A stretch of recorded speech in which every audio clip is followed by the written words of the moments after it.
Yang pertama diperlihatkan adalah kerajaan Kamabaka, di mana ada Dragon dan para petinggi pasukan revolusi yang sedang rapat di sana. Dragon akan mengenang masa lalu, sehingga muncul kilas balik yang memperlihatkan pertemuan Dragon, Vegapunk, dan Clover. Pertemuan ini sepertinya terjadi tak lama setelah Dragon memutuskan keluar dari Angkatan Laut. Dalam pembicaraan mereka, terungkap bahwa Dragon berhenti dari Angkatan Laut ketika dia akan dilantik menjadi seorang admiral. Namun, Dragon tidak menginginkan posisi itu, terlebih menjadi seorang admiral sama dengan menjadi bawahan langsung perhatian Ryubito. Dragon juga merasa tidak menemukan keadilan di dalam Angkatan Laut, sehingga keluar dari Angkatan Laut adalah jalan terbaik. Setelah kilas balik berakhir, Dragon berdiri di hadapan para anak buahnya dan dia berkata bahwa sebentar lagi waktunya untuk segera bertempur. Perkataan ini juga menjadi indikasi bahwa ketika pertempuran berlangsung, Dragon akan berada di garis depan. Dia tidak akan hanya memberi perintah saja, tapi juga terlibat langsung dalam pertempuran tersebut, sehingga kita bisa melihat sehebat apa kemampuan yang dia miliki.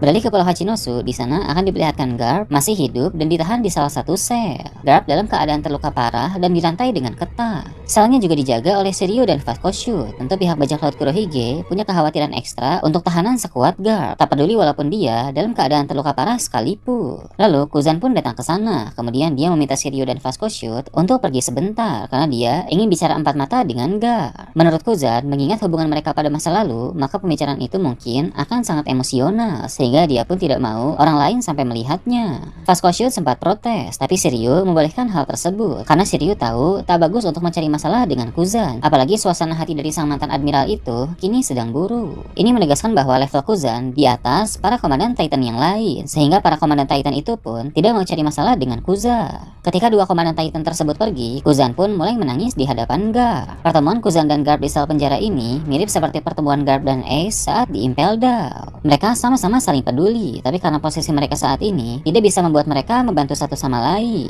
Kemudian, rumah sakit Angkatan Laut tempat di mana para anggota SWORD dirawat akan disorot. Seperti yang kita tahu, dalam chapter lalu diperlihatkan Koby sudah bertekad untuk menghentikan impian Luffy. Di sana, para anggota SWORD juga akan membicarakan soal berbagai hal, mulai dari siaran Vegapunk sampai bagaimana nasib Garp saat ini. Dalam pembicaraan mereka juga akan diketahui bahwa Garp merupakan salah satu petinggi dari pasukan SWORD. Namun, dia bukan pendiri atau pemimpin SWORD. Ada sosok kuat lain yang mendirikan pasukan diperlihatkan Akainu sedang berbicara dengan Fujitora melalui Denden Mushi. Fujitora sedang berada di atas kapal yang sedang berlabuh di suatu tempat. Dalam pembicaraan antara dua orang itu, mereka membahas soal kemungkinan dampak yang terjadi setelah dunia mendengar pesan Vegapunk. Baik Akainu maupun Fujitora sama-sama tahu bahwa siaran dari sang ilmuwan itu pasti memiliki pengaruh yang besar. Kemudian mereka juga akan membahas soal Garp. Menurut Akainu, Angkatan Laut tidak akan mengambil tindakan mengenai Garp, sebab serangan Garp ke Pulau Hachinosu merupakan pergerakan pribadi dan bukan misi resmi Angkatan Laut. Akainu pun akan menegaskan bahwa dia bukannya tidak peduli dengan nasib marinir legendaris itu, tapi Angkatan Laut akan sangat sibuk dengan berbagai hal lain. Mereka harus mempersiapkan banyak hal karena sebentar lagi keadaan dunia akan semakin kacau. Fujitora pun merespon dengan bilang bahwa walau Akainu tidak akan melakukan apa-apa terkait Garp, tapi bukan berarti orang itu akan diam saja. Orang itu yang dimaksud oleh Fujitora merupakan pemimpin tertinggi dari pasukan SWORD. Pemimpin SWORD yang sebenarnya akan diperlihatkan dan ternyata dia adalah Ko.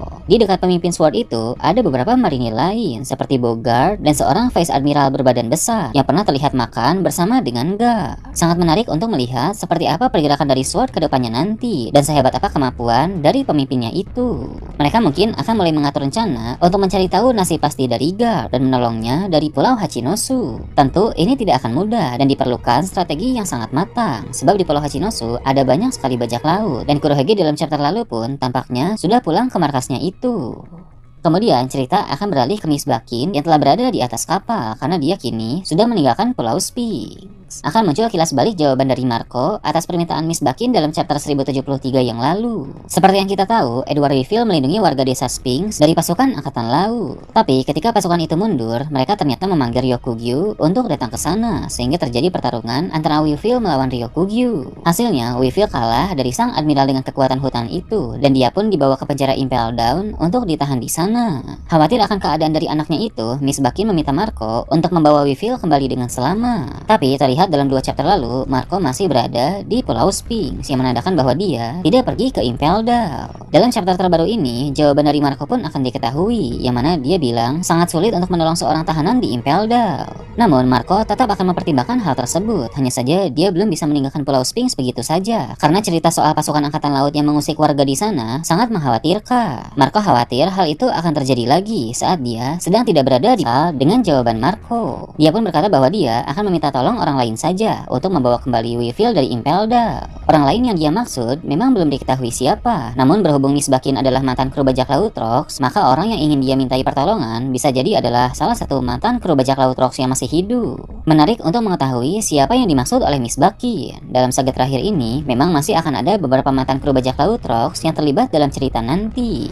Setelah itu, keadaan di Pulau Egghead setelah bajak laut topi jerami pergi pun akan diperlihatkan. Emmet sang robot kuno tumbang usai kehabisan energi, karena dalam chapter lalu terlihat cahaya di kedua matanya telah menjadi padam. Dia telah berperan besar dalam membantu bajak laut topi jerami di sana, sehingga pihak pemerintah dunia pun pasti kesal dengan keberadaan dari sang robot tersebut. Namun, masih belum diketahui apa yang akan dilakukan oleh pemerintah dunia terhadap robot yang sudah tidak berdaya itu. Mungkin Emmet akan ditenggelamkan ke dalam laut atau disingkirkan dengan cara lain. Namun, kemungkinan terburuk adalah Emmet akan dibangkitkan lagi dan dijadikan senjata milik pemerintah dunia. Kemudian akan diperlihatkan Saturn bertemu dengan York. York bertanya bagaimana dengan permintaannya untuk menjadi Tenryu Bito. Saturn pun menjawab bahwa dia akan membicarakan hal tersebut dengan para Gorosei lain. Yang pasti, selagi York bisa bekerja sama dengan maksimal untuk membantu pemerintah dunia, maka permintaan York bisa dikabulkan. Nah, sepertinya York lah yang akan merombak robot Emmet menjadi senjata milik pemerintah dunia. Karena York sebagai klon dari Vegapunk, kecerdasannya juga setara dengan Vegapunk yang lain. Saturn pun datang ke kapal angkatan laut dan bertemu dengan Kizaru di sana.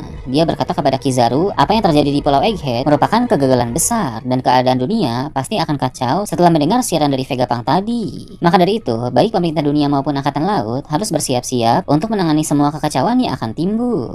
Terlihat juga di kapal-kapal angkatan laut, para Seraphim yang beberapa waktu lalu dievakuasi oleh Jupiter telah dibebaskan dari gelembung mereka masing-masing. Kekuatan mereka pun akan sangat diperlukan dalam pergerakan pemerintah dunia dan angkatan laut nanti. Setelah itu, fokus cerita akan memperlihatkan bajak laut topi jerami dan bajak laut Giant Warrior. Luffy sudah berpindah dari kapal raksasa ke kapal Tosansani, begitu juga dengan Sanji dan Franky. Luffy pun telah berada dalam mode normal lagi. Dia mengaku sangat kelelahan karena memakai Gear 5 berkali-kali. Tapi Luffy merasa dia sudah semakin berkembang dalam menguasai kemampuan itu. Luffy pun berdiri di atas kepala Tosansani dan dengan penuh semangat dia berteriak menuju ke Pulau Elba.